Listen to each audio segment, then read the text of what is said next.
Mari kita berdoa. Kasih karunia dan damai sejahtera dari Allah Bapa dan dari anaknya Tuhan Yesus Kristus menyertai kamu sekalian. Amin. Shalom Bapak Ibu, saudara-saudara sekalian di dalam nama Tuhan Yesus Kristus. Marilah kita mendengarkan firman Tuhan sebelum kita melakukan aktivitas kita hari ini yang tertulis dalam kitab Roma pasal 10 ayat yang ke-9.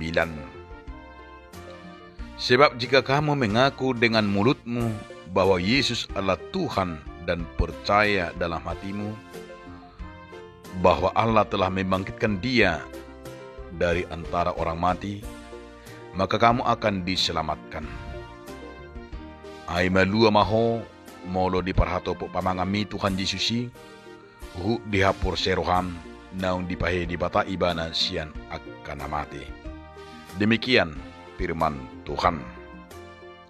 Saudaraku, dalam nama Tuhan Yesus Kristus, judul renungan kita hari ini adalah mengaku dengan mulut.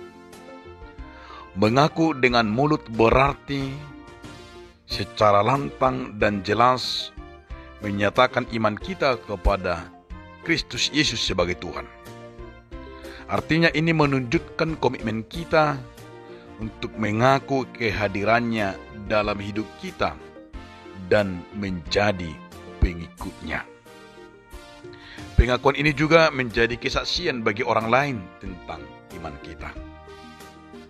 Namun penting untuk diingat bahwa pengakuan dengan mulut tidak cukup, tetapi juga diperlukan kepercayaan dalam hati bahwa Allah telah membangkitkan Kristus Yesus dari antara orang mati. Kepercayaan inilah dasar iman kita dan meyakinkan kita bahwa Yesus adalah Tuhan yang hidup dan bahwa kita memiliki kuasa untuk menyelamatkan kita dari dosa dan memberikan hidup yang kekal. Karena itu, Paulus mau menyatakan, keselamatan datang melalui pengakuan iman kita dengan mulut kita, dengan kepercayaan kita dalam hati kepada Yesus Kristus. Karena hal ini adalah merupakan saling berkaitan. Maka yang diingatkan oleh firman ini, mengaku iman dengan mulut dan kepercayaan kita dalam hati. Yang pertama sekali yang mau diingatkan adalah langkah yang harus kita lakukan sebagai pengikut Kristus.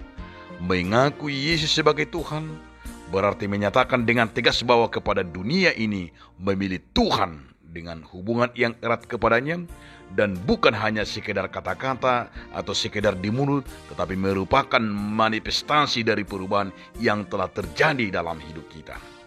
Yang kedua, kepercayaan dalam hati adalah inti dari iman kita. Iman bukan hanya sekedar pemahaman intelektual, tapi iman itu adalah datangnya pengenalan kita kepada Yesus Kristus.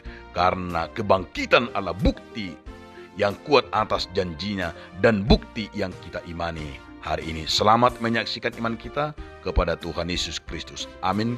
Kita berdoa. Terima kasih Tuhan Yesus Kristus, karena firman-Mu mengingatkan kami akan kebangkitan-Mu dan besar karunia-Mu kepada kami. Amin.